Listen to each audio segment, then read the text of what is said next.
Hello, and welcome to the July 21st edition of Success by Association Live. Today's issue is sponsored by Pinehurst Resort. We thank them for their continued support of AENC. Today's article is written by Kiki L'Italian and is reprinted with permission. The article is titled, How to Inspire Trust in Your Next Video Meeting. How can we remain authentic and connected when a screen divides us? That's the question Erica Dewan asked at the beginning of her book, Digital Body Language, and it's a question many of us are asking ourselves today. After more than a year of living under the looming threat of COVID-19, it makes sense that some people would identify some issues with connecting with colleagues and partners when meeting physically was no longer a simple matter. Zoom and Microsoft Teams calls infiltrated our calendars, and we found ourselves wondering about our business relationships in new ways. Was Tim really listening to me when I was talking? I saw him looking to the side of the screen like he was reading his email.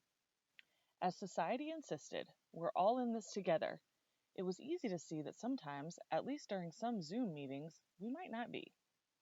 While Dewan's book focuses on our text and email communications, her 4 laws of digital body language are useful for explaining how we can think about the ways we encourage greater team and relationship building on camera as well.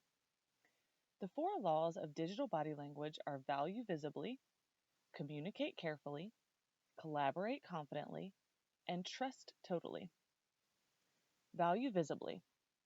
How do you communicate, I understand you, and I appreciate you, and treat people with care digitally? On camera, we communicate that we value someone else by showing up a little early for the meeting and being prepared with a smile. We also show our respect by paying attention to the screen in front of us rather than looking at other screens nearby.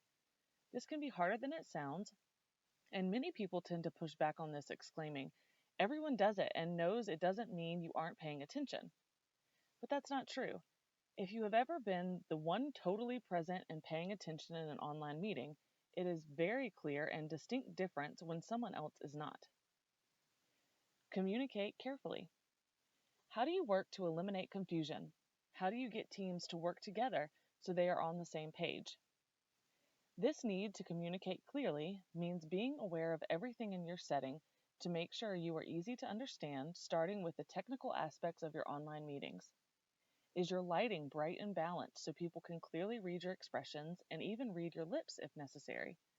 Is your camera angled directly at your face or only slightly higher than your eyes so that your face is in the upper thirds of the video frame and the angle is not unintentionally making you larger or more diminutive than normal? Filmmakers use camera angles to communicate nuanced messages about the characters on the screen. For example, an actor looking down at the camera could communicate their higher role or need to condescend to others. If your camera angle makes it look like you are looking down at people, you could unintentionally say that you don't think they are worthy of you. You could also be giving them a good look inside your nose. Either way, it's not a good look. On the opposite end of the spectrum, angling your camera so that it is looking down at you, you are looking up at it, could communicate that you are childlike, naive, or unimportant. It could make you look weaker than you are or unintentionally communicate inferiority. Along with the visual side of things, people need to be able to hear your words clearly. Improving your sound by using a better microphone and ensuring that your words come through clearly will help to make your speech easier to understand. And finally, attending an online meeting so that you are prepared with an outline of important matters to discuss or specific points you'd like to make will help make sure your goals for the meeting and your communications come through with clarity. Collaborate confidently. How do you show others that you are a good collaborator and encourage others to believe in your partnerships? If you are trying to help align yourself with others on your webcam meetings, try to mirror their headroom in the video frame. Visually, this will make them feel like you are in sync. While dealing with how you look into the camera, and whether you should or shouldn't, is a much discussed and often misunderstood element of working with the camera, it is an important one to touch on here. You can think of the webcam as another person in the room, and even though you are looking at the screen to read their expressions while talking, when it comes to you trying to connect with them, remember that when you look into the camera lens, it's like looking into their eyes. So much like if you were making an important point in person, look into the camera when you have a particularly important point you want to get across. But don't stare into the camera's lens. Think of how you would feel if someone just stared directly into your eyes nonstop with no rest. It would feel strange and unpleasant, right? You need to be sure to catch the nonverbal cues people make in meetings, so watch the others on the screen. But when making a particularly important point when you are talking, be sure to connect with the camera as if you were looking into the face of a baseball referee during a hotly contested play at the base.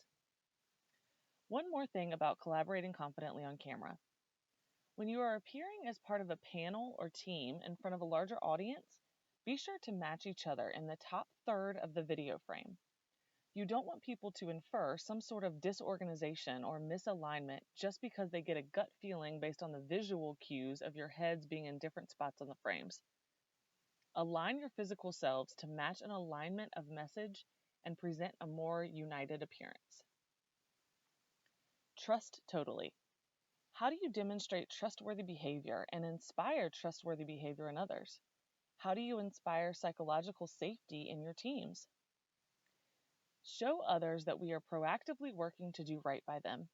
How do you do that? By explaining what you are doing when you have to handle things that they can't see.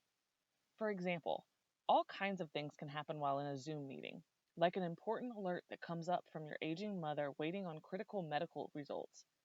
Similar to how radio show hosts handle what the audience can't see, provide a vocal explanation of what is happening, even if you don't go into detail, so that your audience understands why you seem distracted. This is just one example of how you can provide a sense of respect for meeting participants while inspiring trustworthiness. Assume good intent in others and show why they should do the same for you. That concludes this article. We hope you have a great day.